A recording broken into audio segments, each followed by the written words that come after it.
spin-off of sorts from Forgetting Sarah Marshall. This is Russell Brand playing the Aldous Snow character from Forgetting Sarah Marshall.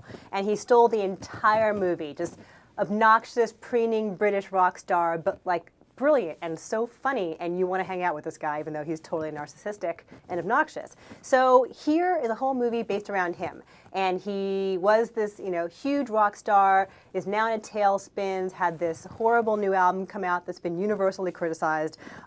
He has broken up with his longtime girlfriend, everything's going wrong, sobriety out the window, he's on this lifelong bender now.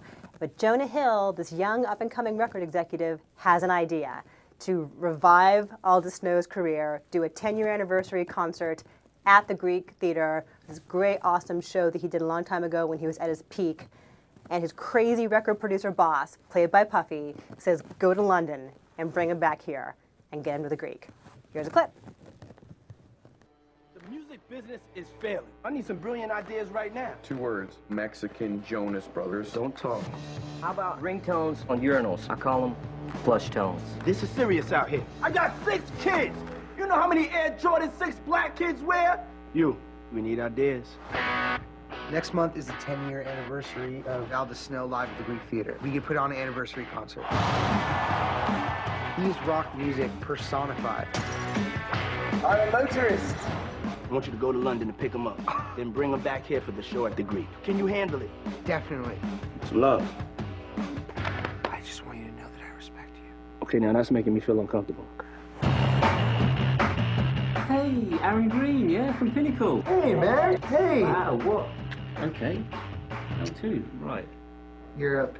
From the minute you touch down in London, you have 72 hours to get Aldous Snow to the Greek Theater in Los Angeles. Sorry. Excuse me. Sorry. Excuse me. Can we please go? Doesn't it make sense that we would stay here and have the time of your life? This is super fun. Have you ever drunk absinthe like from the 1900s? No. Your job is to control the artist. If he's too messed up, you hit him with this adrenaline needle. Like from Pulp Fiction? There are a couple of lines in that trailer, a bunch of lines in the full trailer that are actually not in the movie. They shot a bunch of stuff that they included in the trailer that's funny, that's totally not in the film. Christy, you told us about it first. Your thoughts? I could tell from the manner in which you sold the story that you liked this film. I kind of love this movie. Yeah, I liked how we're all sitting here watching the trailer just now, and the audio is down, but we're still laughing at it. Like we know what's coming, and we know how funny it is. I love this. This is like my favorite movie I've seen this summer, I would say, of the big studio movies. I mean, everything that's come out so far has been such a bust, and there's been so much expectation for it, for these big sequels and whatever, and they all sucked. This has been awesome. This was a blast. I laughed the whole way through. My thinking with the Aldous Snow character was that probably a little bit of him would go a long way, but Russell Brand can do more than just that one note. Right, he dials it down a little bit. He does, and there's a lot more complexity to him here. I mean, it gets darker. Nicholas Stoller, who directed Forgetting Sarah Marshall, wrote and directed this, and takes the characters to some vulnerable places and some dark places, which it might get a little too dark for me, actually, sometimes. I don't think they needed that. But I had a blast the whole way through. It's almost, to say it's 2 movies is too much, but the second half is significantly darker than the first half. Right. This movie starts out as just the wild, nonstop party, and it kind of, on that energy level, you almost start to worry that it peaks early, although the party that happens in Vegas does top any of the earlier scenes.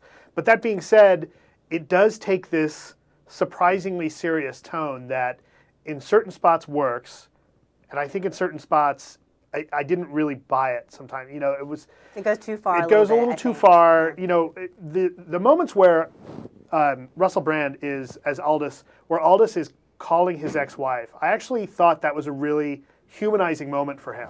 Whereas, kind of the whole movie, you're seeing this almost stereotype caricature of the wretched excess rock star.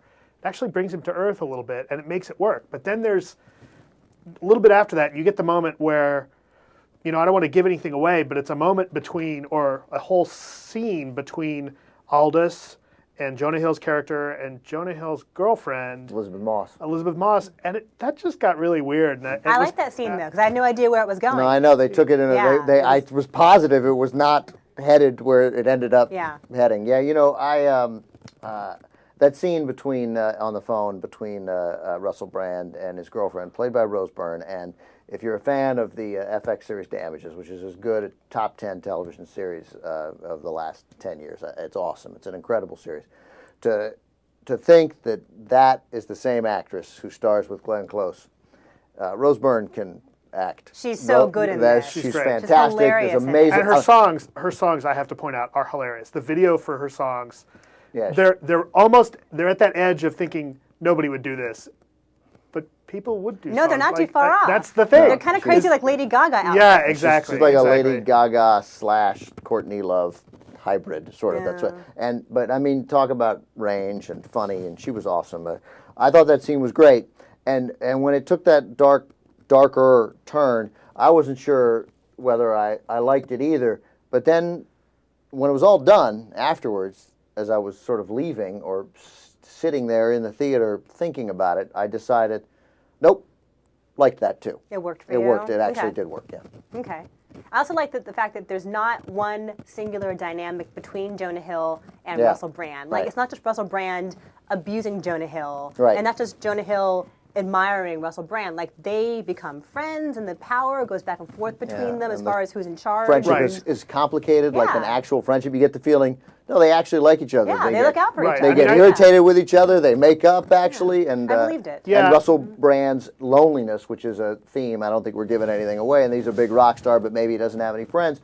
Like, that friendship is totally credible and believable that they would, you know, and I don't know, I bought that. I did too. I really like this movie. There were a few issues I had with it.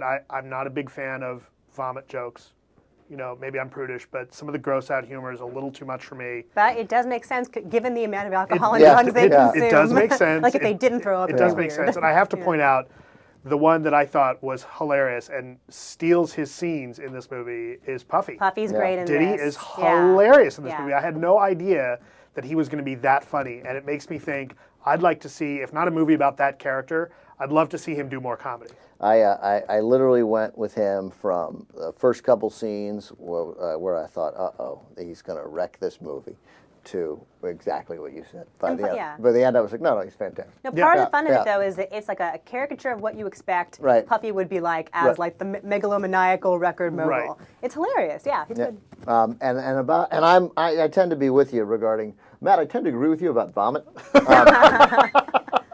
But because it made sense, because it wasn't vomit for vomit's sake. It wasn't just meant to gross you out. Right, it was totally. Yeah, but some of it, like, you know, meeting Meredith Vieira covered in vomit. But to me, that was the best one because it stayed.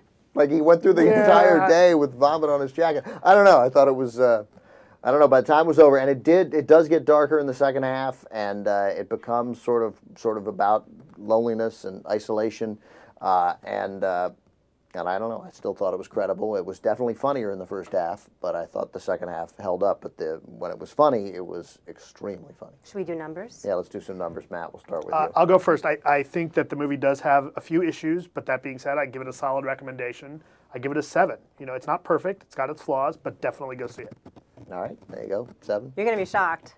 I'm giving it a 9. Really? Wow. Yeah, unprecedented 9 from me. I gave it 3.5 stars out of 4 when I reviewed it for AP. Yeah. And it's just like that little bit of darkness that didn't really sit quite well with me, but I loved it otherwise. So 9.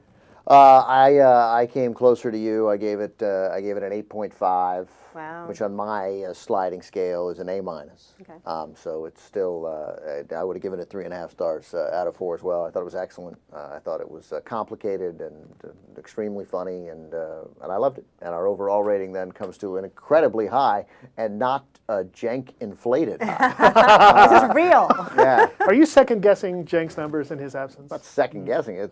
They blow. And they vacillate during the show. I'm first guessing them. 8.1 is the final rating. Can't believe that was the lowest one. For Get Him to Is the that our Greek. highest ever on any movie? Again, they're all inflated by Cenk, who's given a couple movies 12. So 8.1 for Get Him to the Greek. That is certainly a very high recommendation from What the Flick.